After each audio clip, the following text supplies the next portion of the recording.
Tarisisi Munyankindi kugira ngo tugezeho uko ubibona nawe byangingo ya mbere FPR yaje gukiza abatutsi cyangwa ntabwo ari byo. Ese koko kuki uyu munsi nibivuga ko abakijije abirimo kwica no gufunga no kurigisa baraziriki? Jambo ni ryawe. Murakoze Bwana Jean Paul kumpa ijambo. Nubwo byinshi byavuzwe ariko kongera kubyibutsa ntabwo ari bibi. FPR ntabwo yajije gukiza abatutsi kubera ko icya mbere nuko kuba abatutsi baranishwe ari benshi nuko FPR yaje yigitirira ko ari abatutsi kandi ntabwo FPR ari abatutsi. Tujye dutandukanya FPR n'abatutsi kuko FPR ni ubwoko bugizwe n'abicanyi barimo abatutsi n'abahutu. Ubwo rero nta mpamvu yo kugira ngo tubite ko ari abatutsi. Icyo nshaka kuvuga nuko FPR mu bwicanyi bwayo yakoze ntabwo yigeze irebera ngo uyu ni umututsi cyangwa uyu ni umuhutu yagiye ihera ruhande. Kuvuga ko rero yaba yararokoye abatutsi ntabwo ari byo kuko iza ifite gahunda yo kurokora abatutsi iba yarahereye ku bayisanze bagiye kuyifasha ku rugamba, abayisanze mu rugano. Ubuhamya bwagiye butangwa n'abayibayemo bashoboye kuyikura nuko abaturukaga mu Rwanda b'abatutsi cyangwa i Burundi ndetse n'abahutu bagiye bayisanga bagiye kuyifasha, bagiye bakubita udufuni bose kandi bagiye bicwa. Iyiza rero kuba ifite gahunda yo kurokora abatutsi iba yarahereye kwa ngabo bagiye bayisanga. Ikindi cya kabiri nuko bakivuzeho ku itariki ya 30 z'ukwezi kwa kane 1994 cya gihe ibaruwa yashyikirizwaga Nations Unies yanditswe na FPR ikaba yaratanzwe isinywe na Gerard Gahima na Claude Dusayidi, igashyikirizwa umuryango w'abibumbye isaba ko nta ugomba gutabara. Muri iyo letere FPR yemeje ko jenoside yarangiye, ko nta mpamvu yo kuza gutabara. Ubwo rero iyo batubwira ngo FPR yaje gukiza abatutsi kandi ku izo tariki 30 ndakeka umubare w'ibihumbi by'abatutsi bishwe utari kungana kuriya iyo itaza kubuza abantu kuza gutabara, kuko kuri FPR yo jenoside yarangiye ku itariki 30 z'ukwezi kwa kane 1994 kandi twe tuzi ko jenoside yamaze amezi 3. Ubwo rero yiza kuba yararokoye yaraje ije kurokora abatutsi yashoboraga kuba kwiyo tariki niba jenoside yari yarahagaze yagombaga kubigaragaza nyine ntagira abandi bantu bicwa, kandi abantu benshi bishwe muri amezi 2 yarasigaye ni benshi cyane kandi biturutse ku burangare bw'iyo FPR yari imaze kubuza abaza gutabara. Nations Unies zari zifite ingabo zashobora gutabara abantu, bashoboraga no kongera umubare w'abo basirikari, ariko baravuze bati uraza turahangana nawe, jenoside yarangiye nta muntu dukeneye. Ubwo rero ku ruhare rwa FPR jenoside yayo nyine yari yayirangije, niyo mpamvu ibyakozwe nyuma hari sinko izatita, ahubwo sinzi impamvu ikomeza kuvuga ko jenoside yabaye kugeza mu ayo mezi yandi kandi yaremeje ko yarangiye ku itariki 1994. Ntabwo rero FPR yari gukiza, yari kuzije gusaba abatutsi ngo kuri za bariyeri nk'uko mwabivuze ahari hari kwicirwa abantu. Tuzi ko interahamwe nyinshi nta ntwaro zari zifite, ariko FPR aho yarwaniraga yari ifite imbunda kandi zinakomeye, ifite abasirikari bahagije bari buze umujyi wa Kigali n'ahandi hose bashobora kuba batabara abantu bari kwicwa, ariko ibyo nta byakozwe. Ubuhamya bwagiye butangwa n'abasirikari babanye nayo nuko n'abagerageje gushaka gutabara bagiye bicwa abasirikari. Tuzi bizaba bivuga mu gitabo kiba bagisomye, ntabwo ndibuka paje ariko arabisobanura ko hari imiryango y'abatutsi b'abasirikare ba FPR bashoboraga kurokoka, hari n'iyarokotse kandi irokowe n'abo basirikare, ariko bo nyuma yaho bo bakitwa FPR imenye ko yabarokoye kuko batari bahawe itegeko ryo gutabara. Na James Munyandinda mu biganiro byagiye atanga kuri Radio Nyarutatu ibyo bintu yarabisobanura.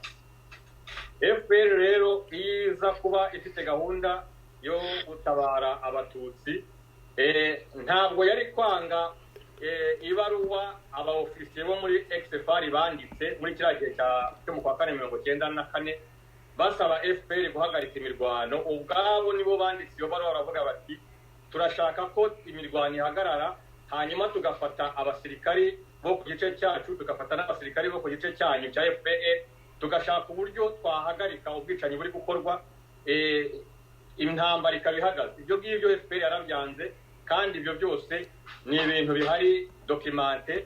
Iyo baruwa yanditswe n'aba ofisiye ba XFR irahari, niyo baruwa FPR yandikiye Loni iyibuza gutabara, ibyo birahari.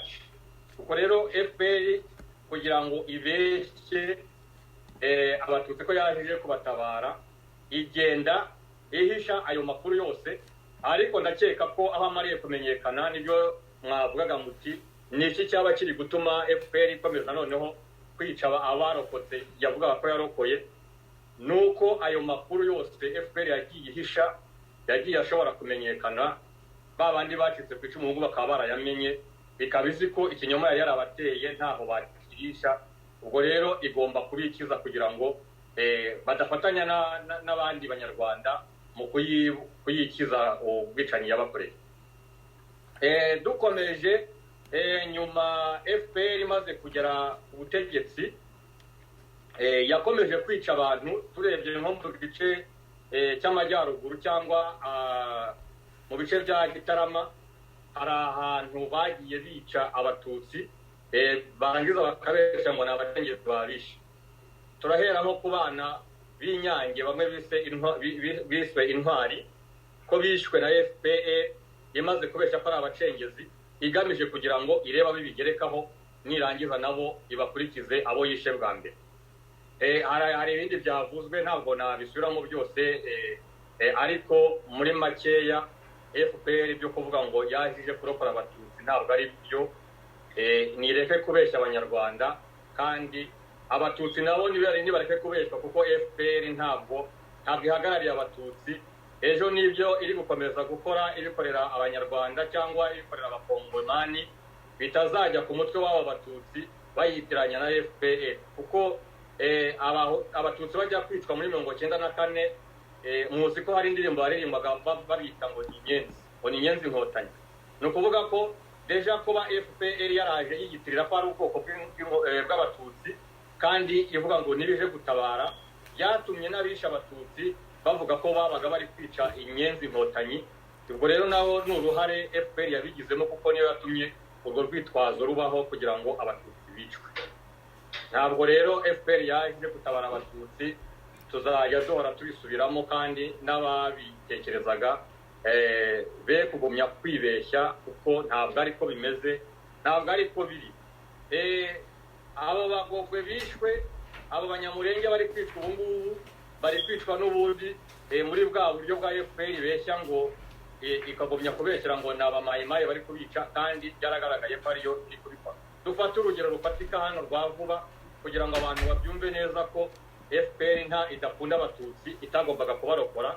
Ni abatutsi b'abanyamurenge bari kwicwa muri kino gihe, kandi bari babanye neza n'abakongomani, bari babanye neza n'andi moko yose ari hariya. Natwe twahungiye muri biriya bice, tukigerayo nta kibazo tugiye tujyana n'abanyamurenge, ariko mu gihe FPR yitegura gushoza intambara hariya muri Congo, aba banyamurenge yabateranyije n'amoko yari aturanye nabo, ibateranya n'abahutu bajya kuyifasha mu kwica abahutu. Ariko ubu niyo yahindukiye irimo kubica ikoresheje za groupe za mayimayi. Dutanze urugero nk'iriya groupe yitwa Red Tabara, turabizi ko ari abasirikari bahunze, ari impunzi zahunze zivuye i Burundi, zimaze kurata kudeta zagiye gukorera Nkurunziza, hanyuma bageze mu Rwanda bahabwa imyitozo ya gisirikari. None ubu boherejwe Iminembwe, kandi bari kumwe n'izo ngabo za FPR. Ubu nibo bari kwica abanyamurenge, kandi abo banyamurenge ni abatutsi. Ejo nabwo ikatangira ikavuga ngo abatutsi bari gukorerwa jenoside, kandi ariyo iri kuyibakorera. Ibyo rero ni turufu yayo yagiye yitwaza kenshi kugira ngo ibeshye, kugira ngo yikoreza abandi urusyo, hanyuma nirangiza ibigendere n'ibyungukiremo itangire ibicuruzwa. Ntabwo navuga byinshi yenda kubera ko igihe kiri kugenda, reka ndeke na mugenzi wanjye nawe akomeze kurakoze. Yes, urakoze cyane Tarsise, urakoze, uvuze ibintu byiza byinshi nawe tugejejeho bya FPR ikinyoma cyayo turimo turagenda tugisenya. Dukunda kubabwira ko kenshi uko yagiye ipanga ubu twahereye hejuru tugenda dupangura. Sinzi ngo ni ryari tuzagera ku itafari ryo hasi kugezaho buri munyarwanda wese biriya binyoma yagiye igerekeranya tugenda tubipangura, buri munyarwanda wese akabona biriya binyoma bikamuva imbere.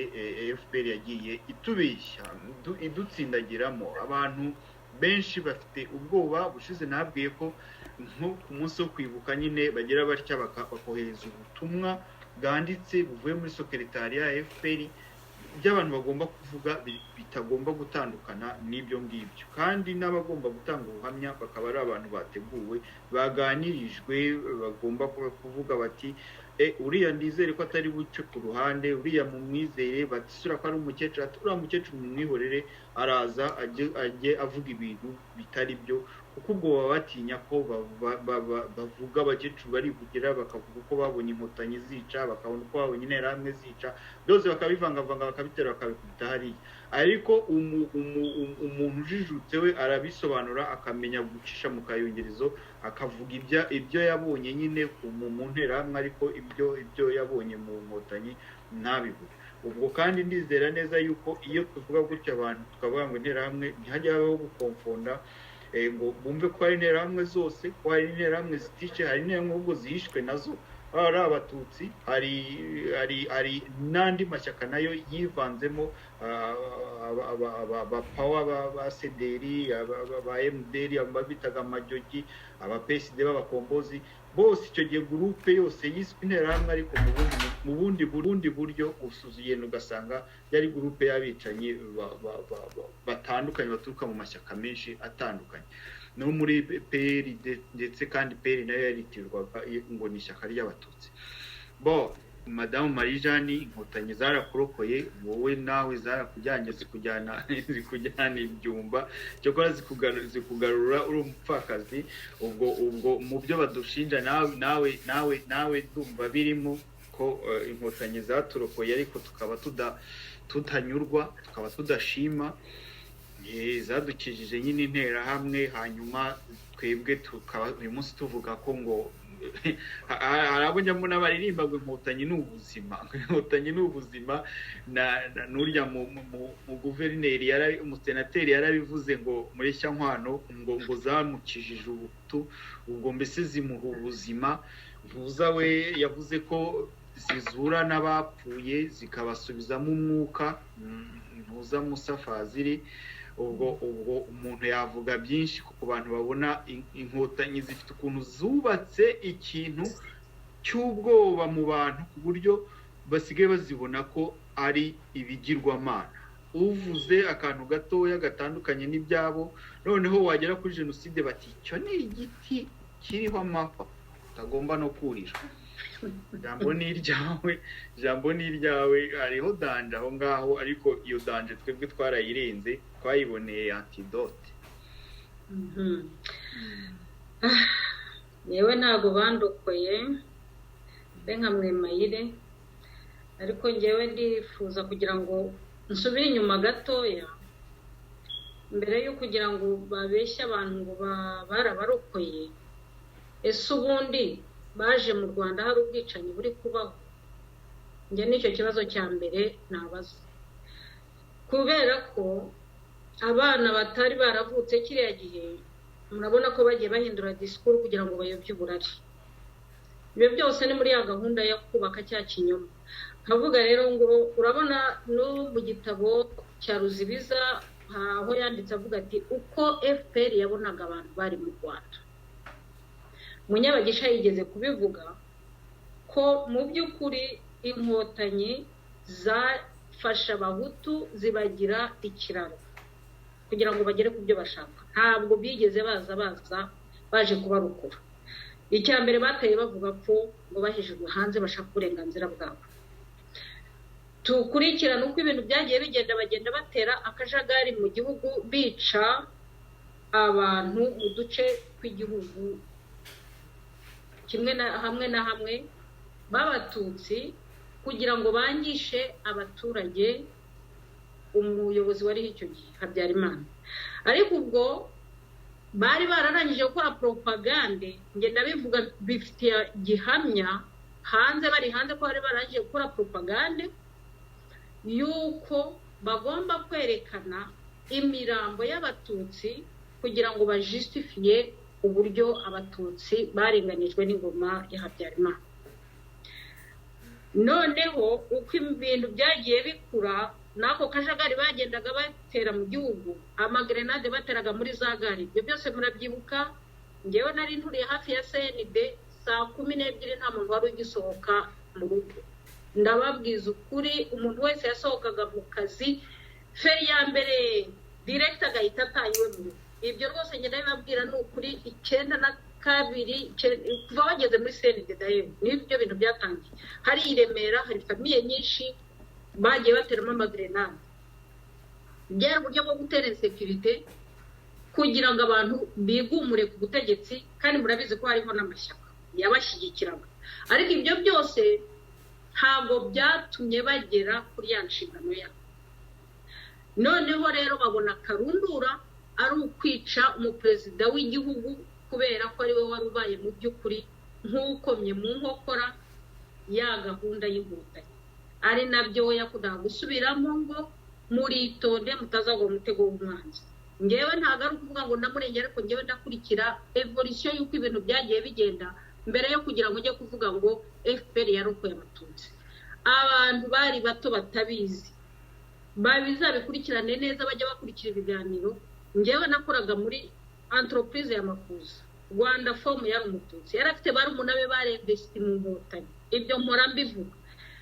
92 93 bageze igihe bakajya bahungisha imiryango yabo. Nge hari n'abandi bampamagaye muri iki kigo bambonye kuri ibiganiro twiganye, bari abasore nabo bajyaga mu nkotanyi, baricaye bantekereza uko ibintu byari bimeze. Bambwira ko ibyo bintu byose uko bajyaga mu nkotanyi bari barabwiye bati ubwo tugeze muri CND Kigali muyivemo kuko izashya mujye mutaha za Gitarama. Noneho abantu bakajya bakora bataha za Gitarama kubera ko ariyo konsinye bari barabahaye. Noneho igihe cyarageze babanje kujya nk'abo barumuna ba Makuza, ndibuka ko imiryango yabo bari barayijyanye Butare, bakodeshayo bakajya bajyayo muri weekend. Noneho igihe kiba kirekire mu buryo bari barababwiye byarategujwe, noneho amafaranga arabashirana. Bamwe baragaruka, abandi bari bafite ubushobozi barakomeje bajya za Burundi, abandi bajya za Kenya. Ibyo ndababwira ngewe ni ibintu byabayeho mbere y'uko iriya ndege hano. Bari bafite iki? Bari bafite konsigne. Noneho abandi rero abatutsi cyangwa n'abandi bose bari barashyigikiye inkotanyi babonaga ibyo bintu batazabishobora, bo ntibabigiyemo. Noneho igihe kiragera imbere yo guhanura indege, ngo bari barababwiye ngo umututsi utazahunga akaguma mu gihugu ubwo nawe nuwaye merende. Ibyo ndabivuga ndabishimangira, ubyumva wese abishyira mu matwi nuko byari bimeze. Kuburyo ngiye wabo bavandimwe ba Makuza twakoranaga, hari igihe twaganiraga nkambwira ntari ko se ko muhungisha imiryango mwebwe mukaguma aha murahunga iki, bigenda bite, ayo makuru muyakura hege ko ntayoze. Uzi ukuntu bansubizaga ngo wese hari uzakwica, ngo we ntibikureba, ngo njye ntibinde. Ibyo ndagira ngo bavandimwe, ntabwo nshaka kugira ngo abantu bajye bakomeza babe muri za confusion mu kinyoma kidashinga kidafite aho gishingiye, kubera bari bamaze kugira imbaraga za opposition zari mu gihugu. Noneho bashaka n'uburyo bateza akavuyo, malgré tout ça kibabigezeho.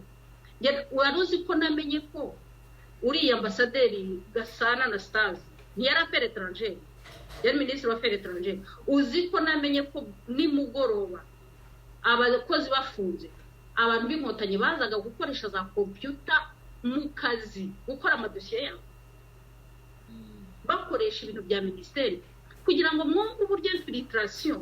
Ntekereza ko no muri presidence yo kwa Habyarimana bari muri etat major muri za gendarmerie bari bafitemo abantu njye mbifite ibimenyetso rwose abantu bamwe bati n'abajandarume twari tubafite na Habyarimana nawe byabibabwira rwose urumva bari barabaye infiltré mu gihugu cyose naho byo kuvuga ngo bashaka bari baje gukiza abatutsi bashakaga ubutegetsi bakoresha abantu bose bari mu gihugu ariko ruzibizavuga ngo uko FPR yabonaga abantu bari mu gihugu abantu bari mu gihugu bari ibikoresho byo kugira ngo bagere ku cyambu ku butegetsi noneho abatutsi bo biba urwitwazo bashaka ya mirambo yo kwereka na communauté internationale barangije gukorera propagande kubereka ko abatutsi barengana noneho yabati dore noneho n'imirambo ngiyo nako kundi banavugaga ngo intera hamwe ngo zicaga nk'ibicucu ngo satellite zifotora kandi murumva ko muri izo za barriere bari bafitemo abantu babo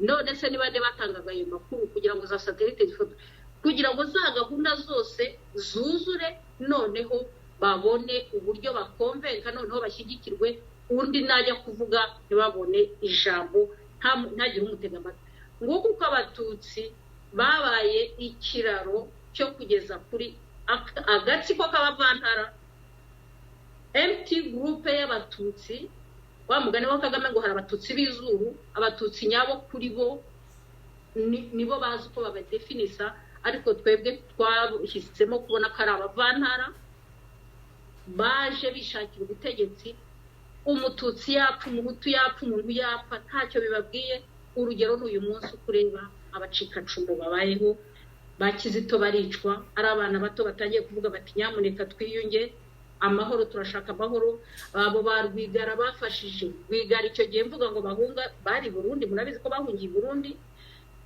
ni benshi nge ntabwo nabisubiramo ngo birangize ariko no kugira ngo nerekane neza ko inkotanyi umututsi wari mu gihugu ni ikiraro ni icyambu ari nayo mpamvu uyu munsi yo batangiye kuvuga bavuga bati faites attention muramenye ni igiti kiturirwa kubera iki kubera ko ari cyo njya nkunda kwivugira ngo nagakoni bicumba kugira ngo basunike iminsi ari nayo mpamvu badashaka ko ukuri kujya hagaragara ariko twebwe tugomba gupangura Jean Paul abari mu Rwanda basukuri njya mvuga ngo umuntu wese wari urengeje imyaka 20 kiriya gihe wari mu kazi wari wararangije amashuri niyo yabaga yari mu mashuri nabigaga muri za university buri wese aho yarari muri ko yararimo hari ibyazi bitandukanye n'ukuri bitandukanye n'ibyo bavuga dufite inshingano kuba uyu munsi duhagaze awaturokoye n'Imana yaturokoye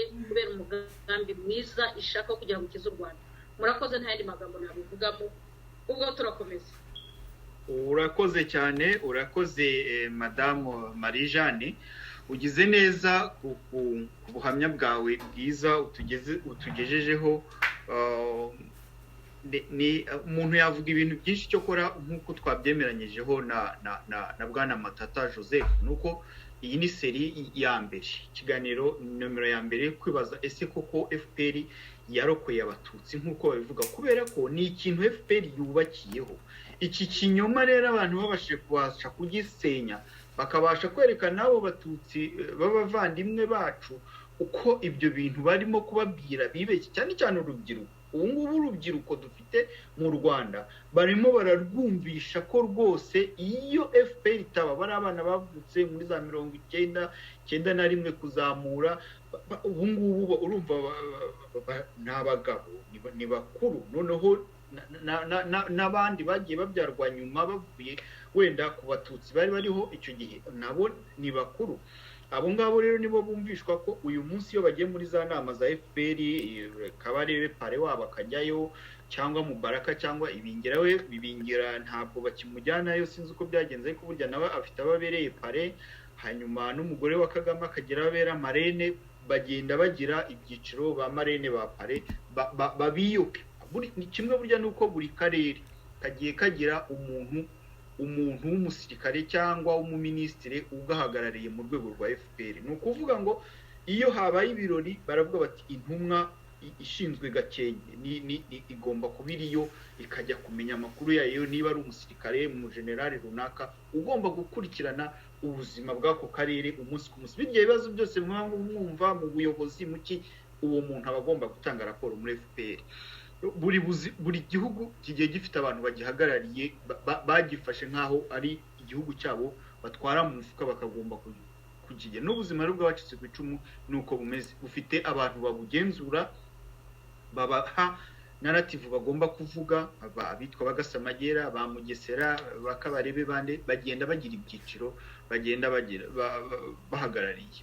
Biranantungura ariko iyo numva nk'umuntu uri hanze. Ejo bundi nigeze nakurikiye ikiganiro cyabaye mu kwezi kwa gatatu, aho umwe mu banyapolitike bakomeye, umusaza ngiye mu by'ukuri nanubahaga, numvaga ko ari umuntu umaze igihe uzi ibi bintu, umusaza wita Masozera, yagiranye ikiganiro na Jean Paul Turayishimye aho bakiritikaga inyandiko ya Jean-Marie Vianney, igitabo yise ko genocide, donc ko FPR Kagame yasacrifiye abatutsi, donc ko Kagame yatanzeho ibitambo abatutsi bari mu gihugu. Noneho we ngo agasobanura avuga ko nta bitambo abatutsi, ko FPR itatanze ibitambo abatutsi, ko ahubwo Emerenide yafashe bugwate abatutsi. Sinzi wenda matataraza kunyunganira n'umusaza mukuru cyangwa bazi ikinyarwanda wenda kundusha, ari ugufata bugwate umuntu. Donc ngewe ngufasheho ingwate, wenda nari nkurimo ideni, ariko nkavuga ntiho kugira ngo nkwishyure ndafatira kanaka paka uzabanza unyishyure. Donc avuga ko bafasheho bugwate ngo kugira ngo FPR ihagarike imirwano. Noneho ntabwo nshobora kumva ukuntu umuntu mukuru uzi ibintu nk'ibyo ngibyo atabona uburyo FPR yasacrifiye abatutsi, kandi hari inyandiko nyinshi cyane zigaragaza ko FPR y'ubwayo bayibwiriye ko niramuka ikoze iryo kosa ko itazasanga umututsi uri mu gihugu m'imbere.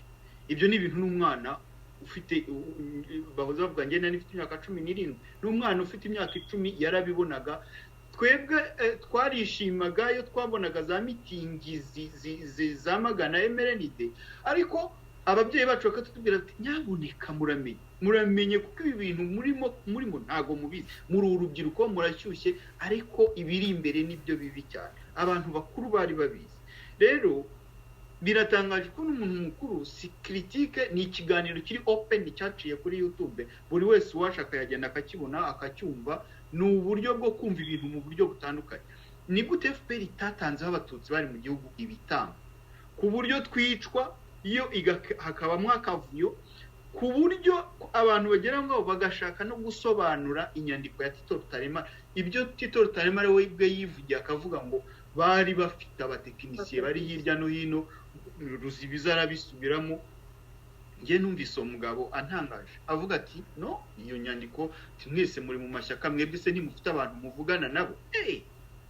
Tufite abantu tuvugana nabo bari mu gihugu, ariko ntabwo ari abatekinisiye babahawe training yo kuzagira ikintu bakora. Abantu tuvugana ni abavandimwe b'abasivile bari mu Rwanda hari.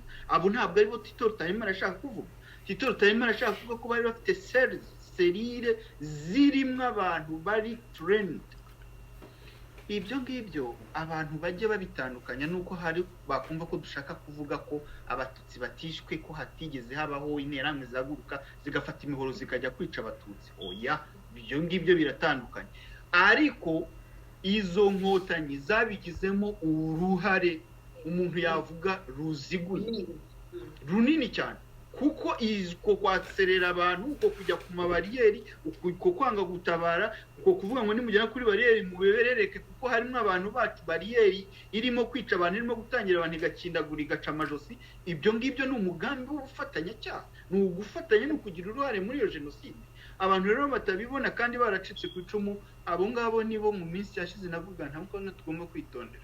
No tugomba kwitondera kuko FPR yego yagiriye neza bamwe nk'uko babivuga, mwemera buza bakuye muri Nyamarongo naye yose, ariko bajye bibuka neza yuko abo yagiriraga neza ni kwa kundi uvuga uti reka ntwite inzu yanjye nk'uko mwemera yabivuze, ukayishumika, ariko ukavuga uti nyamara kugira ngo bitazagaragara ko ari nge wishumikiye inzu, reka njye gukuramo ameza, njye gukuramo n'intebe nzijugunye hanze.